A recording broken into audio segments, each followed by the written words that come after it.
யோகி பாபு எங்கே வந்துட்டாரா? இல்லை அங்கே இருக்காரா? எங்கே இருக்காருங்க சார்? எங்கே இல்லைங்களா? அப்போ 7,00,000 அவருக்கு போகலன்னு அர்த்தம். 7,00,000 போயிருந்தால் கண்டிப்பாக இங்கே வந்திருப்பாரு. அது எவ்வளோ பெரிய ரொம்ப கேவலமான விஷயம். நம்ம ஸ்டேட் ஆஃப் மேட்டருக்கு வந்துடுவோம்.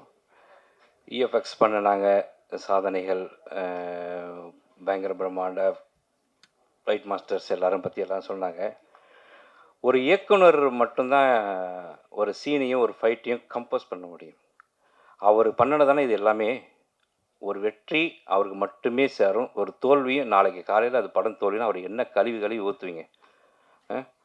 அப்போ வந்து இவ்வளோ பெரிய விஷயங்கள் ஒரு சுந்தர் சி, ஒரு மணிரத்னமோ யாழியை பற்றி இப்போ ஒன்று பண்ணிட்டாங்கன்னா இன்றைக்கி இண்டஸ்ட்ரியை தூக்கி வச்சு கொண்டாடிடுவீங்க. ஈரானி படம் அவ்வளோ வந்து சிம்பிளாக, ஏன் சின்ன படம் இது என்ன சின்ன படமா இது? என்ன பிரதர், எத்தனை கோடி ரூபா இது பண்ணியிருக்காங்க. அவர் சொன்னார் இஎஃப்எக்ஸ் பிரதர். அவர் வந்து அதாவது இந்த படத்தில் இன்னொரு விஷயம் முக்கியமாக சொல்லிடுறேன். ஒரு ஹிந்தி ரைட்ஸை வந்து ஒரு பெரிய விலைக்கு விற்றதுக்கு அப்புறமும் மீண்டும் ஒரு நிறுவனம் அதை விட பெரிய விலைக்கு விற்றாங்க, கேட்டாங்க.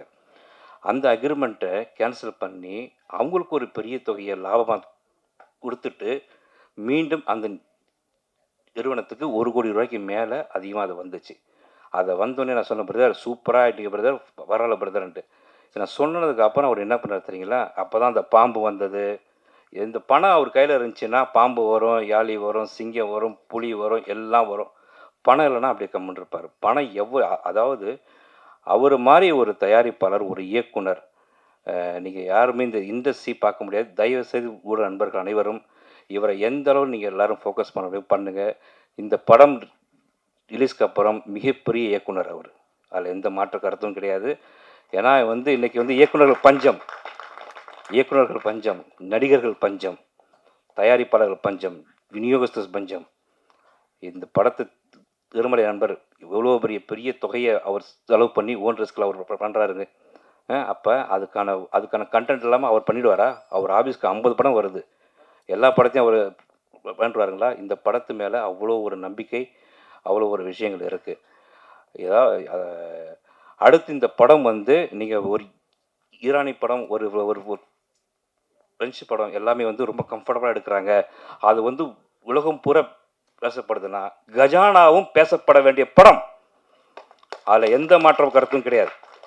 ஏன்னா அதுக்கான உழைப்பு, அதுக்கான எஃபர்ட்ஸ் போட்டுக்கிறதுல சாதாரண விஷயம் கிடையாது.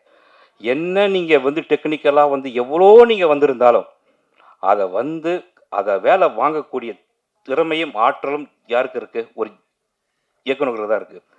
இப்படி ஒரு மனுஷன் திறமையை இவ்வளோ தூரம் உள்ளே வச்சுட்டு அவர் கண்ணீரோடு அவர் வந்து வாழ்ந்துட்டு வந்தாருங்க. எவ்வளோ பணங்கள் அவர் வந்து சம்பாதிக்கிற பெரிய இல்லாடி அவர்.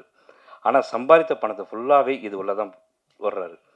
ரொம்ப ஆச்சரியமாக இருக்கும். ஒரு இயக்குனராக வந்து அடுத்தவங்க பாக்கெட்லேருந்து எடுத்து போடுவாங்க. இதை வந்து அவர் வந்து அது இல்லாமல் அவர் சொந்த பணத்தை இவ்வளோ தூரம் போட்டிருக்காரு. அடுத்த படம் கண்டிப்பாக வந்து அவர் ப்ரொடியூஸ் பண்ணக்கூடாது. ஏன்னா அதுக்கான மொத்த எஃபர்ட்டையும் அவருக்கான விசிட்டிங் கார்டு இது வந்து வந்துருச்சு. அதனால் அது கண்டிப்பாக அது பண்ணுவாங்க. அப்புறம் பிரபாகர் சார் சொன்னார், சார் முதல்ல அந்த ப்ரமோஷனுக்கு வந்து நடிகர் யோகி பாபு எங்கே வந்துட்டாரா? இல்லை அங்கே இருக்காரா? எங்கே இருக்காருங்க சார்? எங்கே இல்லைங்களா? அப்போ 7,00,000 அவருக்கு போகலன்னு அர்த்தம். 7,00,000 போயிருந்தால் கண்டிப்பாக இங்கே வந்திருப்பார். அது எவ்வளோ பெரிய ரொம்ப கேவலமான விஷயம். ஒரு ப்ரமோஷனுக்கு தன் படம் சொல்கிறாங்க, சொல்லலை, பண்ணுறாங்க, பண்ணலை. தன் படங்க, தன் குழந்தைங்க அது. ஒரு நடிகனுக்கு இந்த ஒரு குழந்தை வளர்க்கக்கூடிய பொறுப்பு இல்லைன்னு சொன்னால் நீ நடிகனாக இருக்கிறதுக்கு லாக்கி இல்லை. நீ என்ன இது அர்த்தம்? இது ஒரு ப்ரமோஷனுக்கு நீ வரமாட்டீங்களா? வன்மையாக கண்டிக்கிறேங்க. இதுக்கெல்லாம் நீங்கள் வந்து காலம் உங்களுக்கு கூடிய விரைவில் பதில் சொல்லும். நன்றி, வணக்கம்.